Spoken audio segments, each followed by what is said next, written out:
Episode 9 dimulai dengan Yang Do dan Da Jong larut malam, saling mengirim pesan. Da Jong pusing setelah percakapan terakhir dengan Yang Do. Kemudian, kembali ke situasi di mana Ian Chess memegang mawar kertas, dan Da Jong tampak tercengang. Untungnya, Yang Do menahan Da Jong untuk menenangkannya sebelum dia mendekati pria itu sendiri. Da Jong melihat mawar itu dan mengurainya, namun tidak ada catatan di dalamnya. Ian Chess mengungkapkan bahwa itu tertinggal di mejanya dan dia tidak membuatnya sendiri. Kemudian, Yang Do bertanya kepada Ian apakah dia melihat orang yang meninggalkan mawar itu. Ian mengaku tidak tahu siapa yang melakukannya. Percakapan lalu berubah tegang dengan cepat ketika Ian meminta Yang Do untuk berhati-hati saat Yang Do terus melewati batas. Beranjak dari situasi yang aneh, Da Jong mengalami konflik. Dia ingin mengatakan sesuatu kepada Yang Do bahwa dia tidak pernah memberitahu siapapun sebelumnya, dan dia bertanya-tanya bagaimana dia bisa mendekatinya.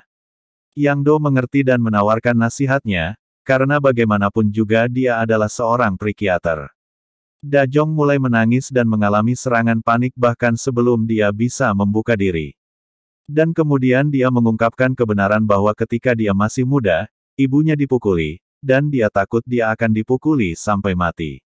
Dia takut. Saat dia menangis tak terkendali, Yang Do memeluknya untuk menenangkannya. Kemudian, terlihat kilas balik ibu Yang Do yang akhirnya mengambil sikap dan meninggalkan rumah yang kejam untuk membawa keluarganya ke tempat yang aman, jauh dari suaminya yang kejam. Sementara itu, Yang Do berbicara dengan Ko Jin Bok tentang mawar kertas itu, dan mereka melihat rekaman lama saat detektif Park ditikam. Mereka mencoba untuk menentukan apakah pengirim mawar kertas tersebut adalah orang yang sama dengan orang yang menikam Park. Sementara itu, Ian Chess dan Da Jong menghabiskan waktu untuk makan bersama. Aneh bahwa meskipun hubungan mereka aneh, ada tarikan di antara mereka. Ian merasa bahwa Da Jong sangat memperhatikan orang lain. Ian kemudian membahas bagaimana Da Jong menatapnya pada 3 kesempatan terpisah, dan dia sedih karena dia membuat Da Jong takut. Ian ingin Da Jong mengerti bagaimana perasaannya, dan meminta agar mereka lebih sering makan bersama, karena Ian penasaran. Apakah ini cinta segitiga, atau ada motif tersembunyi di balik semua ini? Kemudian terlihat adegan yang menunjukkan bahwa Ian Chess melihat pria yang menikam detektif Park. Sepertinya Ian tahu wajah pelaku. Adegan menunjukkan bahwa pria tersebut menjatuhkan mawar kertas. Sementara itu, Yang Do mengunjungi Da Jong. Yang Do ingin berbicara dengannya, tapi Da Jong memintanya untuk menunggunya karena dia sedang berbicara dengan Chol Do. Ketika Da Jong berbicara dengan Chol Do mengatakan kepadanya bahwa ayahnya akan kembali, dan dia takut padanya. Da Jong mengatakan kepadanya untuk tidak berpikir seperti itu, dan meminta maaf bahwa dia tidak dapat melanjutkan percakapan dengan Chol Do karena dia ada urusan lain.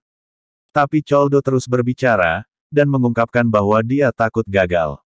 Saat Da Jong menangani percakapan yang sulit dengan seorang teman, Yang Do duduk di atap. Yang Do terlihat tenang sampai dia tertidur. Kemudian dia bermimpi tentang percakapan di mana Da Jong menyatakan bahwa Yang Do pikir Da Jong hanya mampu menerima cinta. Da Jong mengatakan pada Yang Do bahwa Yang Do hanya mampu memberikan cinta. Da Jong mempertanyakan apakah itu yang pikirkan tentang mereka berdua sebelum Da Jong pergi. Saat Yang Do berdiri, dia tidak bisa bergerak. Dia terjebak dan tidak bisa mengejar Da Jong. Dan kemudian, Da Jong membangunkannya dengan lembut. Angin musim panas seolah dengan lembut menerpa mereka berdua. Yang Do mengatakan padanya untuk tidak pergi, dan kemudian mereka berciuman. Da Jong menerimanya. Yang Do dan Da Jong berciuman untuk pertama kalinya.